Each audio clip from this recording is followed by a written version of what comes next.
Hi there, guys. This is Debbie Kinney. This is blog post number 3, and my eyes are going to be all over the place. I'm looking on the other side of my screen as well as on my paper, so forgive me for not looking directly at the camera. So when talking about my organization and its management structure or its organizational structure, it's both horizontal and vertical in nature. All the way at the top, we have the CEO, and then we have executive vice presidents under him, and so on and so forth. But the health system employs up close to 12,000 employees, and then on top of that, we have 13 or 1,500 physicians and over 1,000 volunteers. So it's a pretty big system, and takes a lot of people to manage it.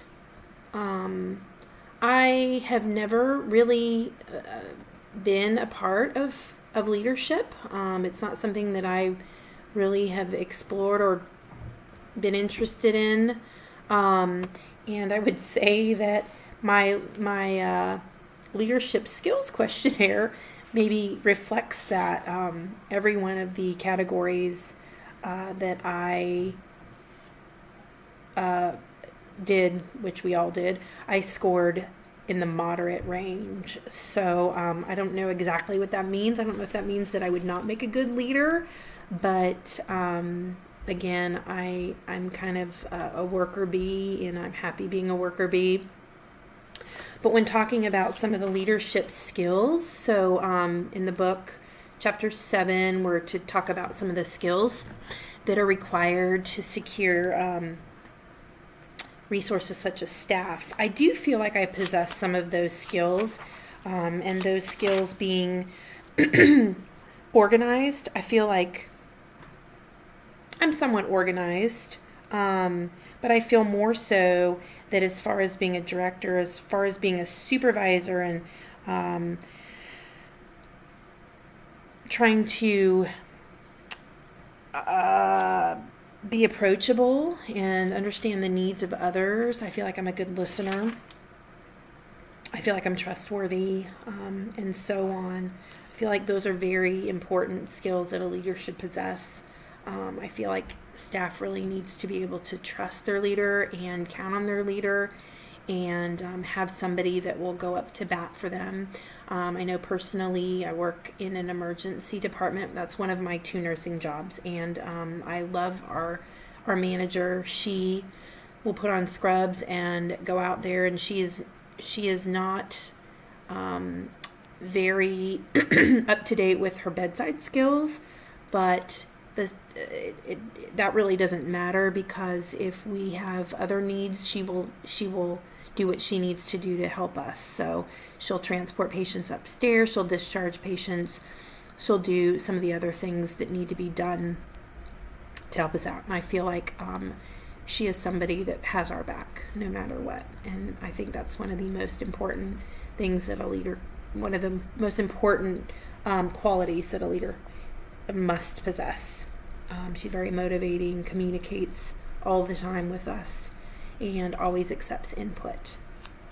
Now, the literature that I chose was regarding emergency room care, and it's transdisciplinary care in the emergency department. It is an article that involves an emergency room in Australia, and I can relate a whole lot to this article. It talks about the fact that in the busy department, there are so many different things going on, and we depend on so many other disciplines to help as a team to get the job done, to make sure the patient is safe, to make sure the patient is discharged appropriately and has appropriate follow-up care. So there were very good outcomes from the article, and I know that in my department we depend on lots of other disciplines, and we work well together, and I just thank God every day for them when I'm there. because we couldn't do it without each other. Going back to what we're supposed to talk about, let's see. Identify the levels and departments that you would need to work with in order to be effective in your role. So to be effective in the emergency department, as a leader, the next step for me would be an assistant director, which one of my peers just took on that role, and she has lots and lots to learn. But to be effective in that role, especially in the emergency department, would be to know the whole hospital, really, because we send patients everywhere, whether it be to the OR, whether it be directly to the ICU or to a medical surgical unit. Just kind of knowing how they do things on the floor or in the OR or in any of those other departments is really important. We work very closely with radiology, with lab. So I think just being aware of the ins and the outs of those other departments is something that's very much needed to be effective as a leader in the ED. Explain if you feel you would have a preference for vertical or horizontal structure in a particular model and why. So I really enjoy working for the health system I work for. It's big, but it's not so big that we're not important. I feel like we're not just a number. I feel like management values the employees, and the reason I feel that way is because of some of the benefits that we receive and the praise that we get directly from our management and from the upper management coming down to let us know. And so with that said, I kind of like how it's both vertical and horizontal in its structure. I think it makes it big enough to where you're not fully exposed, but yet you have the layers where you can be heard and get things done,